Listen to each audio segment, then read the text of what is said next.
Haikyuu is one of my favorite works ever. I tend to like stories that inspire me, and Haikyuu might be the one that inspired me the most. At first glance, I thought it would be a fun shonen that I'll forget about after a few weeks, but as I kept watching it, I found myself jumping out of my seat and screaming every match.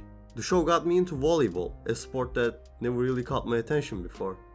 Haikyuu showed me how powerful a story can actually be. It literally made me touch some grass. Anyway, we all have seen similar praise for Slam Dunk, Hajime no Ippo, or other well-known sports series from many people, right?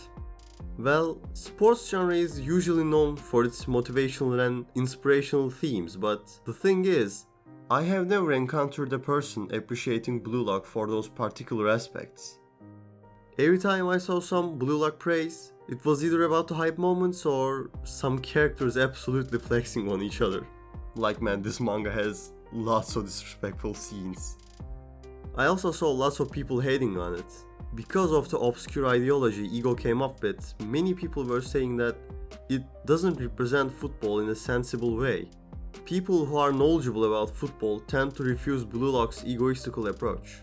And I completely get that. But is Blue Lock's way of football really that wrong?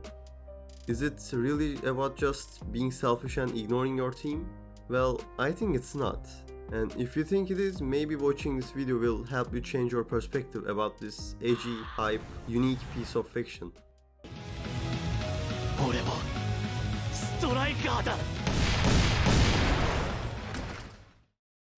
Okay, so we got 200 players battling against each other in this football-themed Japanese Squid Game, and as they progress, the ideology of egoism is carved into their brains. Throughout Blue Lock, our main character goes against many different players. With each win, he crushes someone else's dream, and with every team up, he discovers a new way to improve. So basically, it's his journey of becoming an asshole.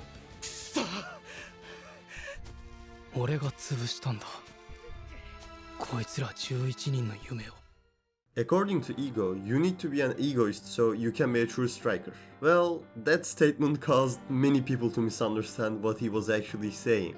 At the beginning, I didn't agree with Ego too, cause when he said, "Fuck teamwork, fuck friendship, fuck shonen." The fuck, what is bro saying? それがストライカーだろ? I thought he was saying that you should play on your own and you shouldn't trust your team. But as I kept reading the series, I realized that I did not really understand the true meaning behind his words.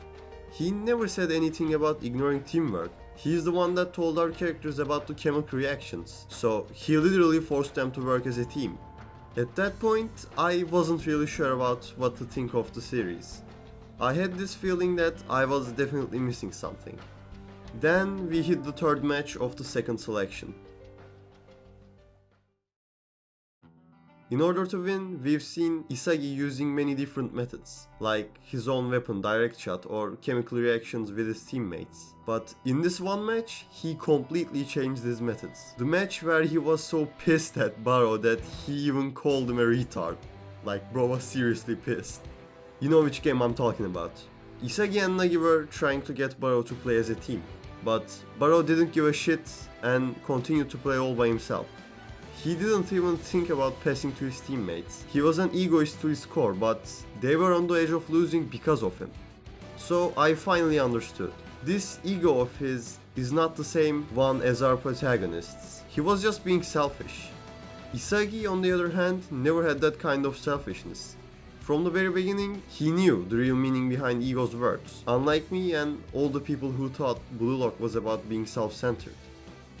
But the truth is, Blue Lock's egoistical mentality was never something as silly as that. Being the top egoist basically means being the one to outshine all on the field. Acting selfish and searching for the best opportunity to prove yourself are totally different things. And as I said, we can see this difference just by watching Isagi's and Baro's playstyles. One of them demonstrates our understanding of egoism, which is being selfish and thinking that you're the king of the field. The other one, the one that demonstrates Blue Lock's way, is all about being confident and striving to be the best. And honestly, I see nothing wrong with that. I'm not saying anything like this mindset would work in real life football, but as a writing choice, I think it's really entertaining. Well, in the end, just like other sports manga, Blue Lock 2 has a very inspiring theme of being confident and giving your all to achieve victory.